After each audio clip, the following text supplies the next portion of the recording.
2027 గోదావరి పుష్కరాల నేపథ్యంలో సీతానగరం మండలం మునికూడలిలోని దేవాంశు ఘాట్ ను మోడల్ గ్రామీణ పుష్కర ఘాట్ గా అభివృద్ధి చేసేందుకు అన్ని శాఖల సమన్వయంతో కార్యాచరణ చేపడుతున్నట్లు జిల్లా కలెక్టర్ కీర్తి చేకూరి తెలిపారు.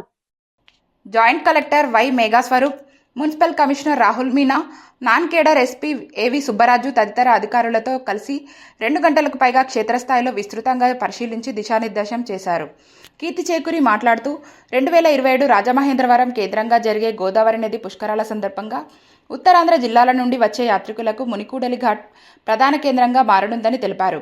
గత పుష్కరాల్లో ఒకే రోజు 50,000 మందికి పైగా ఇక్కడ భక్తులు పుణ్యస్నానాలు ఆచరించగా 2027 పుష్కరాల్లో రోజుకు 80,000 మంది వరకు భక్తులు స్నానం చేసే విధంగా మౌలిక సదుపాయాలు కల్పించాలన్నారు.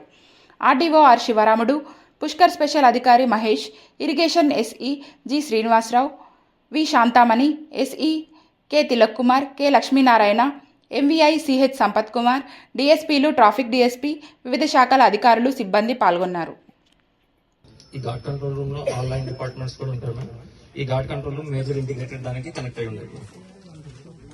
సో ఇక్కడ పబ్లిక్ అడ్రస్ మ్యామ్. ఇక్కడ ఇంకోటి ఏంటంటే ఇక్కడ టెంపుల్ ఒకటి ఉంది మ్యామ్. మనం ఈ ఘాట్ ని తీసుకోవడానికి కాన్సెప్ట్ ఏంటంటే ఎప్పుడు కూడా మనము ఎక్కువ పుష్కర్ ఘాట్ కానీ కోట్లింగాల్ ఘాట్ ఎంతసేపు కూడా పుష్కరాలు అనేవి రాజమండ్రి సెంట్రిక్ గా జరిగేవి. సో ఈసారి మనము అఖండ గోదావరి కాన్సెప్ట్ లో మొత్తం రూరల్ ఏరియాలో ఉన్న ఘాట్స్ కూడా దూరం నుంచి వచ్చే పిల్గ్రిమ్స్ ని ఇటు తేవాలి అనే ఉద్దేశంతో ఆలోచించాం. అందులో ఫస్ట్ మనకి మునికూడలికి చాలా ప్రసిద్ధి హిస్టరీ ఉన్నటువంటి ఘాట్ కింద 1200 సెంచరీ నుంచి కూడా హిస్టరీ ఉంది అని చెప్పి ఇందాక ఉన్న చెప్పారు.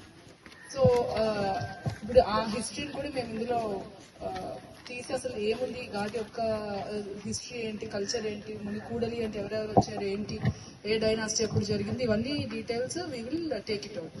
సో మనం ఈ ఘాట్ ని చూస్ చేసుకోవడానికి కారణం ఈ ఘాట్ యొక్క కల్చర్ అండ్ హిస్టరీని చూపించడంతో పాటు పిల్గ్రిమ్స్ ని, వైజాగ్ నుంచి వచ్చిన పిల్గ్రిమ్స్ ని, లేదంటే ఒకవేళ మీకు కొవ్వూరు దాటి గామన్ వచ్చినా సరే వెంటనే రూట్ డైవర్షన్ చేసుకుని this is very near to our Katheru కాబట్టి మనకి 2 యాంగిల్స్ లోని కూడా బాగుంటుంది.